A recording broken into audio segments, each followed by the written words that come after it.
Do you want to have a great relationship? Of course you do.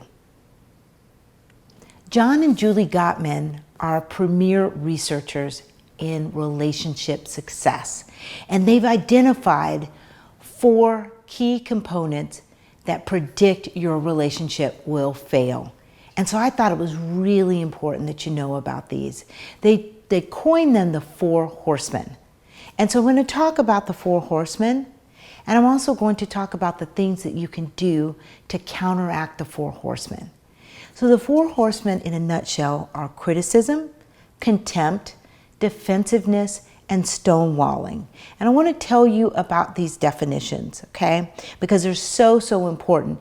If these things are showing up in your relationship, the Gottmans can predict with 94% accuracy that your relationship will fail. So number 1, criticism. And so it's verbally attacking your partner, and it attacks their character or their personality. You know what? You're just like a hateful person. I know that all of your family thinks that you're not nice. They know that you do these things that just make people angry, and people don't want to be around you. Criticism. The antidote to criticism is using things like I statements with a gentle startup. A gentle startup is something like, I know that sometimes we don't always get along. Gentle startup, so they know something's coming. And I feel in some of these moments like I can't always speak my mind. So you notice I didn't attack with criticism. I just said, I feel.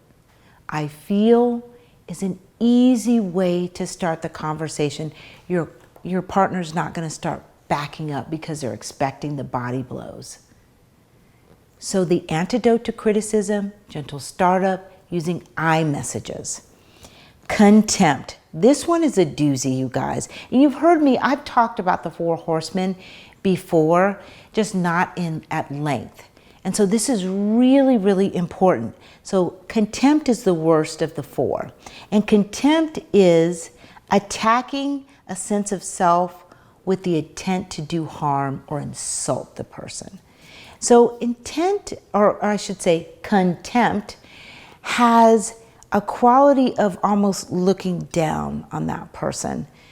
Have you ever been in an argument and you've maybe lost your cool, and the other person's like, I really can't handle you when you're like this way, when you're like this. And so I just, I'm going to wait until you calm down.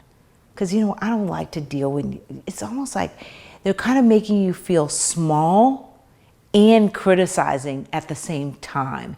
And so there's a certain amount of disdain for that person, almost like you're too ugly to talk to. And man, oh man, it is the worst because it really chips away at that person's sense of self, and it tells them, I don't respect you.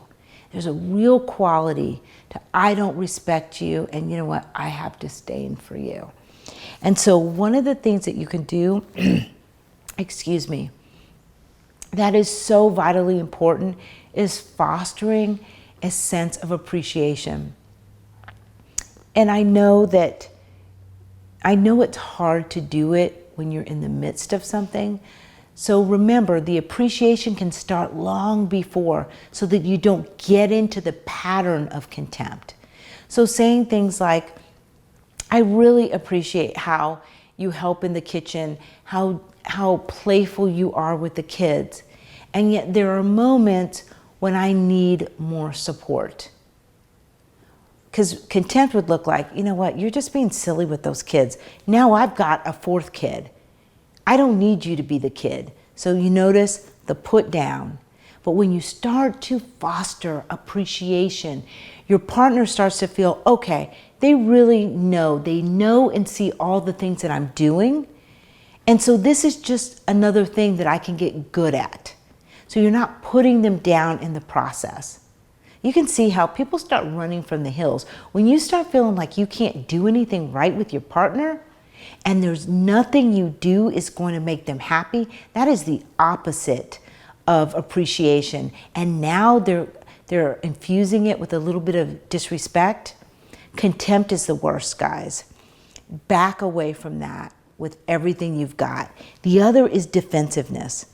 Victimizing yourself to ward off a perceived attack or reverse the blame. So you know what, it's not me that's doing it. I wouldn't respond that way if you didn't do that. So your partner feels invalidated. They don't feel heard. You're protecting yourself and not listening. So take responsibility for your actions. Doesn't mean you have to, kind of grovel. And also, if you're on the receiving end and you're being defensive, remember to just take responsibility. How am I contributing to this argument? If I can't own this 100%, at least I can own it for my percentage, and maybe 60% of this is my issue. And so I'm going to let down that wall of defensiveness, and let's talk about what I can do to make the situation better. And so right now you're collaborating with your partner. It feels rich, and your partner's more likely to meet you there because you're taking accountability and responsibility. That is the opposite of defensiveness. And lastly, it's stonewalling. Stonewalling is withdrawing, or just, you know what, I'm taking my toys out of the sandbox and leaving. So you stop talking to your partner. And this is icy cold, you guys. This is you are freezing out your partner. You're not talking to them. You're almost like detaching from your partner. And so one of the things that you can do, and they call this physiological self-soothing. Take a break. Do something distracting. So you're wanting to put up a wall between you and your partner. And what I want you to do is say, I'm struggling right now. I want to be able to hear you. And so in order to make myself more receptive, I'm going to take a break. The break does not mean that you're sitting in self-pity, wallowing, thinking of a rebuttal. Self-soothing or physiological soothing is taking a walk and clearing your mind so that you are in a better physiological state to hear your partner. It's not about your argument. It's not about deflecting. It's about getting yourself in a physiological state to hear your partner. Guys, I promise you this will help so much. It is going to lower the volume in your relationship, and it's going to keep you from breaking up. Follow these guidelines and you're going to get the relationship that you want. I'm Chantel Cohen, and I hope you become one again. Follow us on Instagram.